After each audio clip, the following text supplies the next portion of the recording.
What is up, my party people? Welcome to another video. This is going to be talking about getting your files after you've rendered them into Nuke and hopefully clarifying how to render out some of those passes that we need to make to get everything composited, get it looking good, get it put together, and eventually write out shots, right? And get stuff sent to Bobby and have him put it inside of his edit.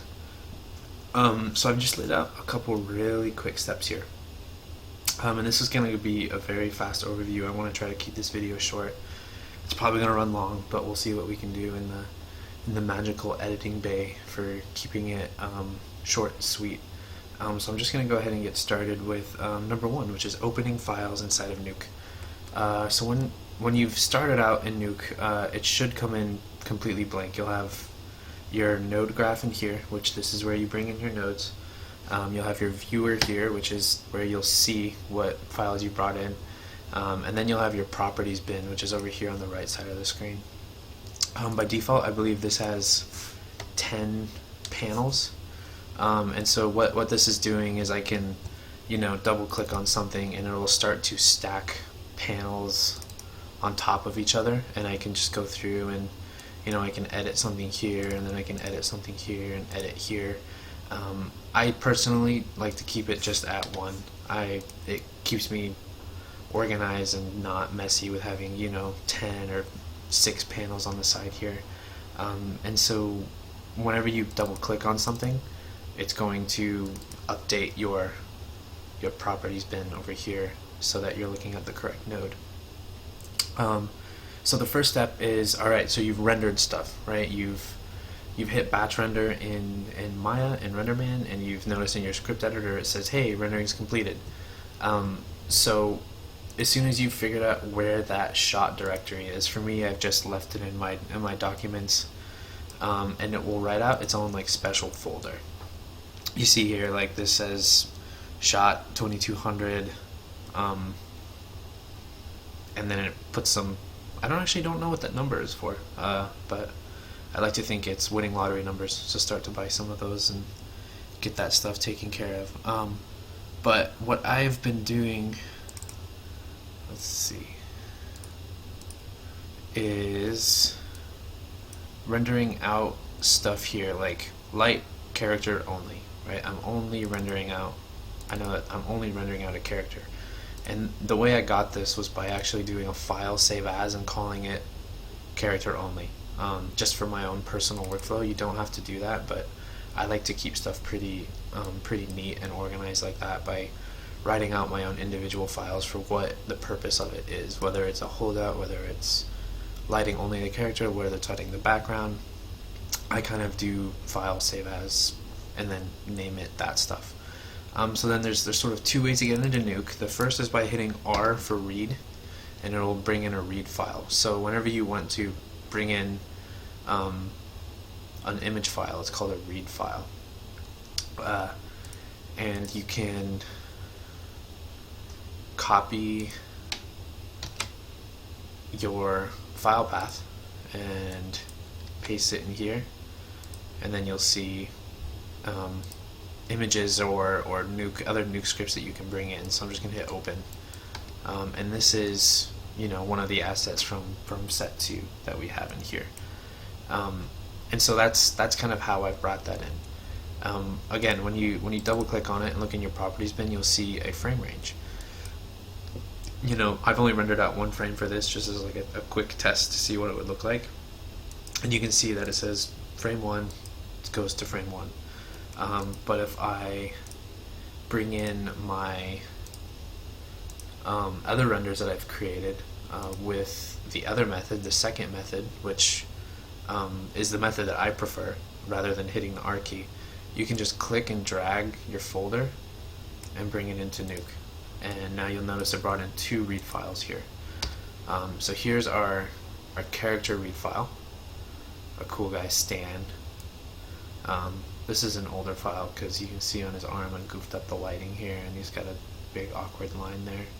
And then it brought in that other multi-channel EXR that I dictated when I hit the render button that I added in my outputs. And so I sort of have a test scene over here that this is going to be really good for getting you guys kind of started with how I'm starting to set this whole thing up. So here is my backdrop, right? And so what I've done is, again, I created a scene that was only the backdrop. I hid everything else except for the things I wanted to see, and I just did a really high quality render, like 256 samples. And again, you can see that the frame range is 1:1 here. At that point, I've now considered this like my background plate, as if this was, you know, footage that they shot on set or for a film. So I'm going to plug that in here. And I'll send this kind of like quick script to you guys. It just helps me stay organized, right? It helps me see that, okay, I have my start, I have a spine where I can connect different nodes into, and then I have a finish here, which then I'll create a right node and plug that in here. And then, so, you know, this is a very important structure to keep. This is the spine here. This is the very important structure that I want to keep throughout, so that it keeps me organized and it keeps things moving efficiently. And I like to think about it as moving downstream. You know, I'm adding things on top. I'm moving downstream until eventually it's final, and I want to write out my file as a final render. So yeah, here's our background plate, and you see there's a little bit of noise here. So if you're working in NukeX, which if you have non-commercial, you should have NukeX, just go ahead and create a denoise node and plug that into the guy here.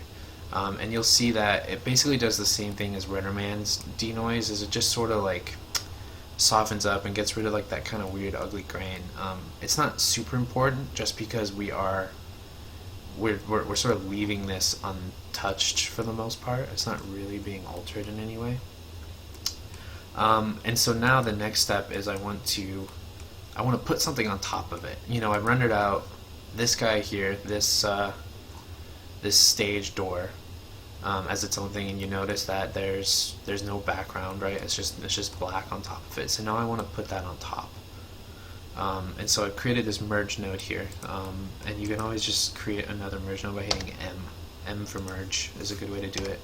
Or you can access your nodes by hitting tab, and it opens up this quick menu, and again you can hit merge and it does the same thing, but you know, it helps learn some hotkeys by hitting M or hitting O for roto, or kind of help expedite your workflows in those ways. So here's kind of what we have, right? We have our door, we have a little platform, and now I'm going to connect it over top, right? And so what you notice is that if I hit D to disable this node, I'm constantly doing this, guys. I'm always hitting D. It's the best way to see kind of like what's changing, what's going on, what's happening, and kind of to give you the best idea of what your scripts are doing, or what you're doing by you know, doing a merge function or doing a grade node which changes color or value. You can hit D for disable, and again, here's a good example of when I hit D on this denoise, you see the noise comes back, the noise leaves, comes back, leaves, comes back, leaves. And so it's a very quick way to see a before and after of what these nodes are all doing. So I'm going to turn that back on, and you'll notice that we're not seeing anything. So if I look at this guy and I hit A to go into my alpha channel, you'll see that my alpha is just white. It's pure white, and I sort of did that on purpose. The reason why I did that, and I was just talking about this a little earlier with Brian, is that I wanted to create my own alpha. I did not want this asset to have just its own alpha and then have a black background. So what I did was I applied a black surface shader in RenderMan to everything else except for the asset that I wanted to see. And I rendered that out, and that's what this door is here. And then I rendered another scene where all I did was create a white surface shader, a white constant shader, and I applied it to that as well. So you can see here that my alpha may be completely white, but if you look at this guy, this is what I want my alpha to be. So now I have to apply my alpha to my RGB, to my beauty pass, right? So what I'm going to do here is the easiest way to do that is I have a special node here that I got while I was at Luma Pictures. You guys don't have that, but it's really simple. It's basically two nodes. So you can do tab and hit copy, and you'll notice right away it says copy alpha to alpha. So if I drag this over top of that node connection, you see it's going to plug in, and then it attached the B channel to my RGB. And now I'm going to take this and attach this here, my A input, over to this node here. But what you'll also notice, again, is that it's not quite going to work. And the reason why it's not going to work is because the alpha in this one is also flushed white, because of that black constant shader. So now I have to tell Nuke, I want you guys to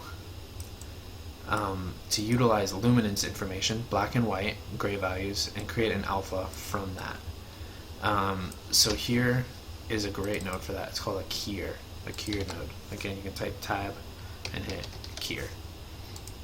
And by default, it's going to be set to luminance key, but I'll show you some of the other uses for some of these other guys later. But for right now, the luma key fixes our problem perfectly.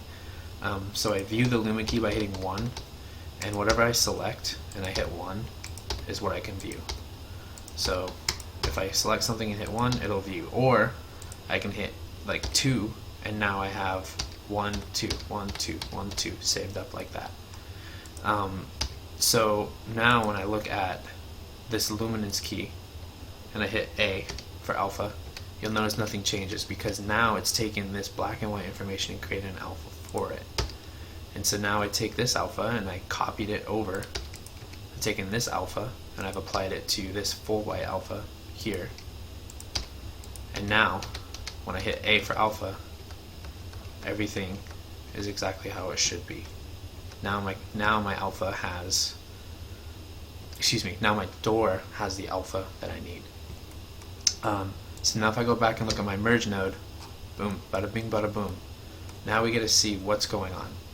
We see that when the alpha is correct, whatever's white is showing up, whenever's black is being pushed away. So that's kind of the first important thing to realize, is that the alphas that you want to make sure that whatever you want to be shown is white and whatever you want to not be shown is black. And so that's why I made this special mat here.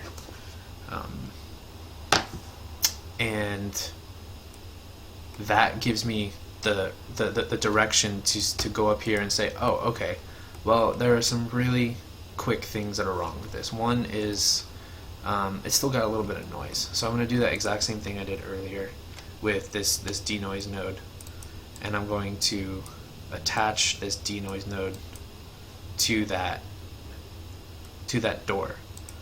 So again, if I select the denoise and I hit D for disable, you can see we're kind of getting some of that noise is gone, and it's looking a little bit cleaner.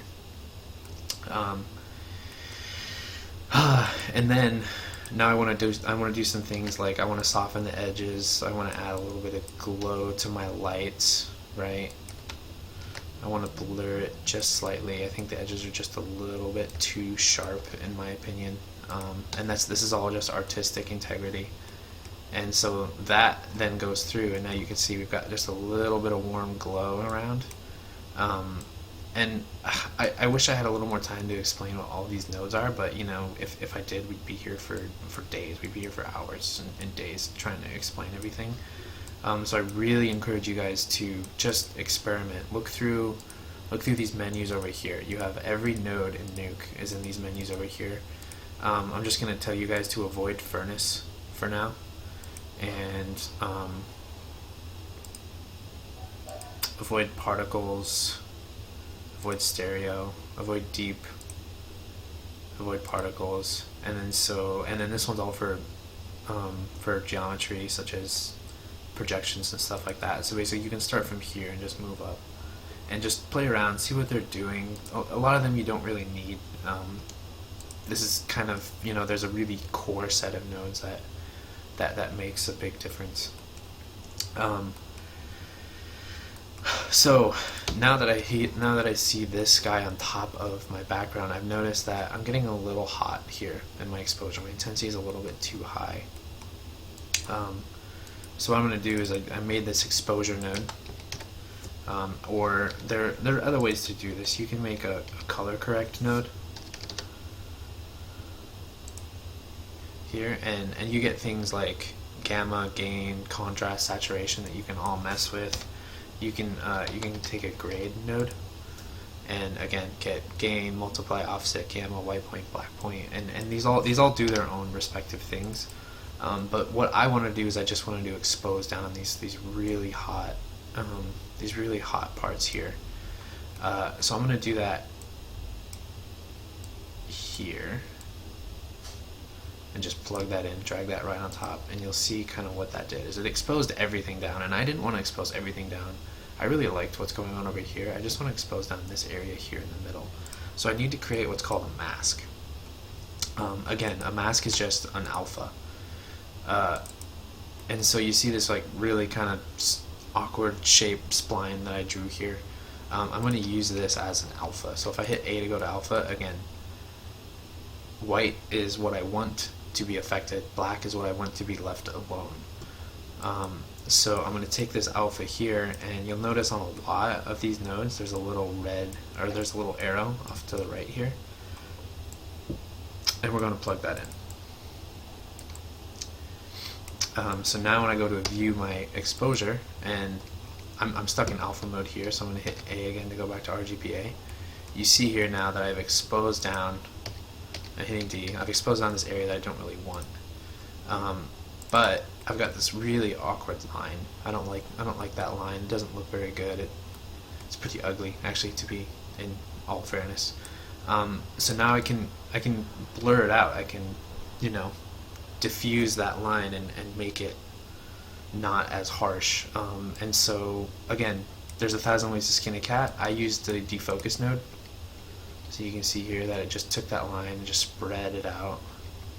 But you can use a blur. You can use a blur node as well to get that done. And so now you see that this exposure is just kind of helping out that area, not making it so bright, not making it so crazy. And I go and I look at this guy here, and I'm thinking that looks a little bit better. So let's just sort of call that for the first video, because I don't want to overwhelm you guys too much with stuff like that. But that's sort of just the basic idea, is that I have this main line here, right, this spine, and what I'm doing is I'm putting things on top. So I start with my farthest layer away, in this case my backdrop, and then there are things in here too that I added, like a grade node here with, again, check it out, with a roto mask, where I took some of that darkness down. I felt that was just a little too bright, because when I added this on top, it was kind of sticking out there. I wanted to bring that down, tone that back, and so I did that. And then I added now this door on top, and I can do anything to this door here, and it's going to affect only the door and not the area behind it, right? Because of me making sure that this alpha is there, this is only going to retain that alpha throughout this entire string of nodes here, so that whatever I do to it, it's only going to be affected in that alpha. So yeah, let's try to call it there, and I'll keep going. But this is kind of just a good start to get you guys going. This is a pretty simple node string right here.